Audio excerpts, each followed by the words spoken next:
Hello everyone, and it's that time yet again to be talking about my favourite movies from the past year. And as you're probably all aware of by this point, 2020 was a very strange, very troubling year for everybody, myself included. And I feel like movies, or the ones we got anyway, were the one thing this year that we could always fall back on to kind of give us a little bit of stress relief from all the crap things that were going on. And I've got to say, the movies that I did see this year, though there were a lot of misfires and meh films, there were still a pretty decent handful of brilliant movies that managed to sneak through the cracks and ended up being some of my favourite movies that I've seen in quite a while. I mean, this is the first time... I don't think I gave out any 10 out of 10s last year, at least during that year anyway. And this year just comes along, and I think I've given out about 2, maybe 3. But yeah, the movies that were good this year were really good. As usual, there are a few things I want to mention before I get into the actual list itself. The first of those being that this list is entirely my own opinion. No one else's. So if my list completely differs to your list, then I'm sorry, I wasn't catering it for you. This is entirely my own opinion. Secondly, I did not see every film that was released this year.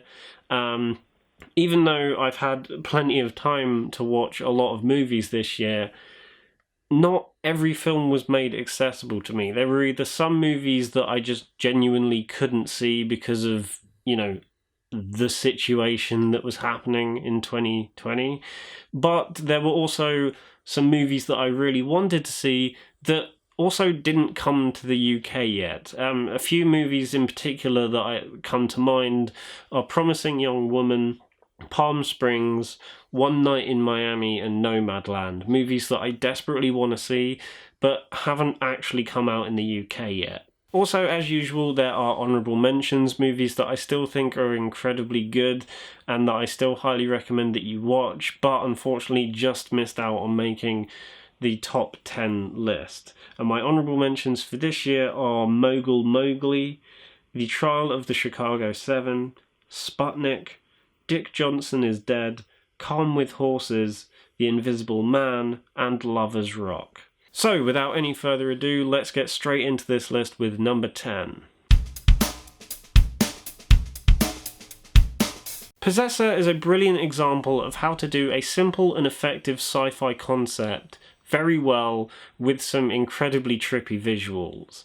However, with that being said, I don't think this is a movie I'll be in a hurry to rewatch anytime soon, purely because of how unforgiving and brutal this film can be. Honest to God, the gore in this movie is so unrelenting and unforgiving that I suppose the best way I can compare it to is last year's The Nightingale. It's a technically impressive movie with brilliant performances and a great story. However, because of how just brutal that film was in terms of what it was actually showing you, it will stick with you for ages, but I doubt you'll be in a hurry to rewatch it anytime soon. The Gentleman is probably the most fun I've had with a film all year. It's definitely the funniest movie I've seen all year, that's for sure. But it's also a really good showcase that Guy Ritchie, when given a story and genre that he feels comfortable in, can make really, really entertaining movies. None of this Aladdin or King Arthur crap. When he's given a genre and story that he knows and that he can fully commit to, he ends up producing stuff like this. It's nowhere near as good as, say, some of his classic, better films from his early career like Snatch or Lock, Stock and Two Smoking Barrels, but The Gentleman is still a ton of fun from start to finish with some brilliant performances scattered throughout. Now, I can understand why this movie might not have been for everybody, because a lot of people were turned off by the fact that it's just so relentlessly dark in almost every single scene. And yeah, in terms of the tone of this movie and what it tackles in terms of subject matter, yes, it is a very dark movie. But that being said, I think it works. All the performances are absolutely brilliant. The direction and cinematography really elevate that creeping dread feel that you get throughout the movie. And overall, I just really liked this movie. It's just a very well made, very well told film that I honestly recommend you should give it a go. Even if you were a bit hesitant about it in the first place, just give it a go and see what you think of it. If anything, just give it a go for the story and the performances and the score, because those are definitely the three redeeming aspects that hold this movie together.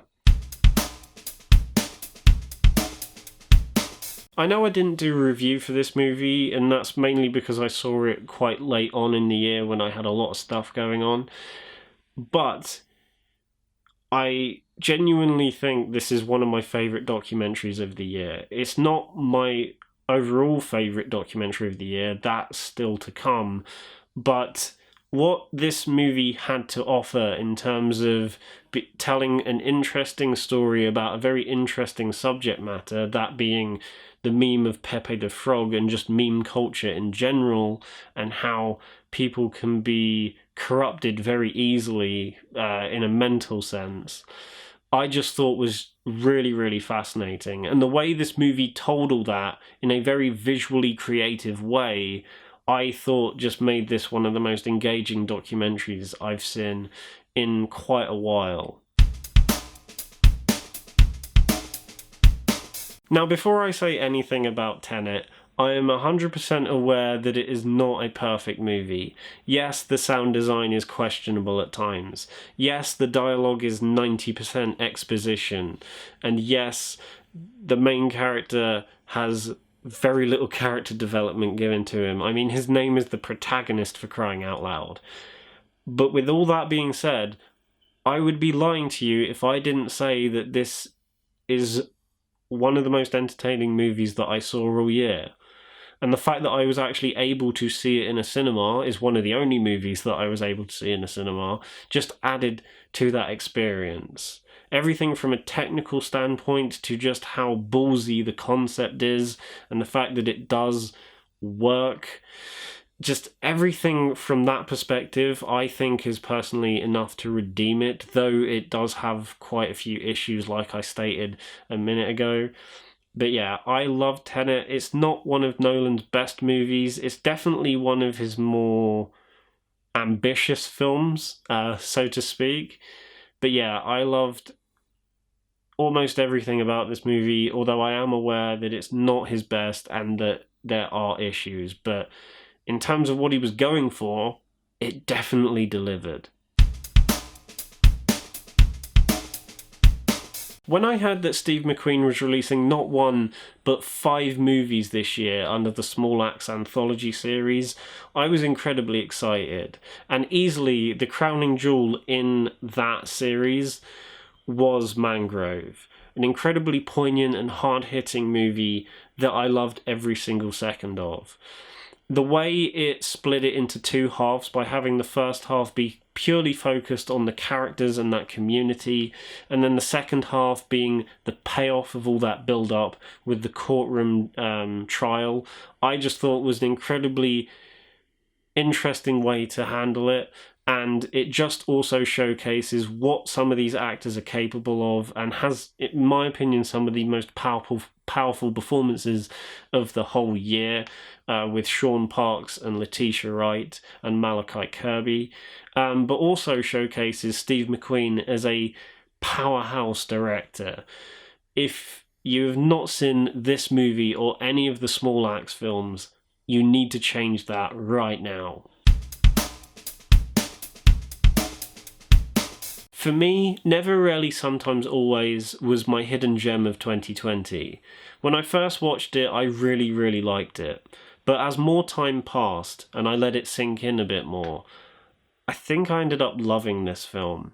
Everything from the very natural and grounded in reality feel and look of the movie, which almost kind of feels like a documentary as you're watching it, to this incredible scene halfway through the movie that is done in one shot that is probably one of my favourite scenes of the entire year.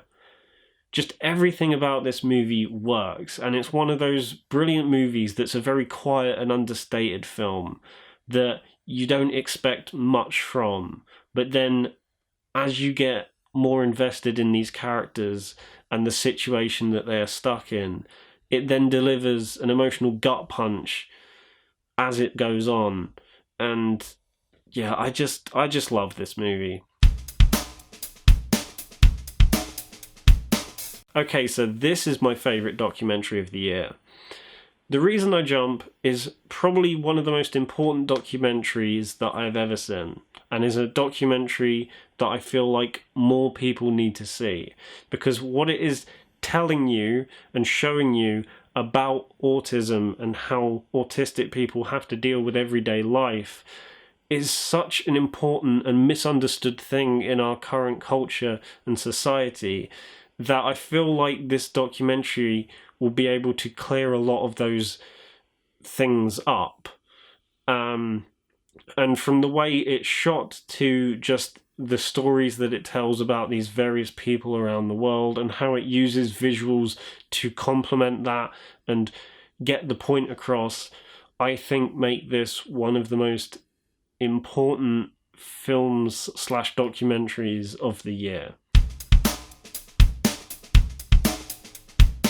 If you've seen my very recent review for this movie, then you will know just how much I loved Soul. From the gorgeous, creative and vibrant animation to the brilliant score that just complements that animation so perfectly, and to the very maturely handled and very important message of maybe don't just pursue a specific thing in life, maybe just live life, I think is something that a lot more people need to hear, especially in such a hard year as 2020. For me, Soul is one of Pixar's best in a while, and I think a lot of people agree with me when I say that.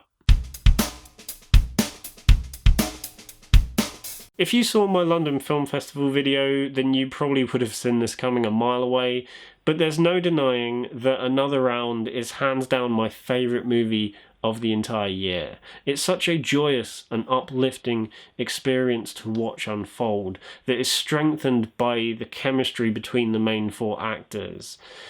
If it wasn't for their performances and the chemistry between them, led by Mads Mikkelsen, I don't think this movie would have been as good as it is. But this is kind of a movie that has everything. It's a movie that will make you laugh, it will make you cry, and overall it will just put a massive smile on your face. And I feel like for a year such as this, that's kind of what we needed. So guys, those were my top 10 favourite movies from 2020. I hope you enjoyed it. You also might want to stay tuned because very soon I will be posting a video about some upcoming and rather drastic changes to this channel that I'm going to be implementing from 2021 onwards. So if you're interested to see what those changes are, then you might want to stay tuned to this channel because that video is going to be up soon. If you like the video, then give it a thumbs up and subscribe to the channel if you haven't done so already. Bye.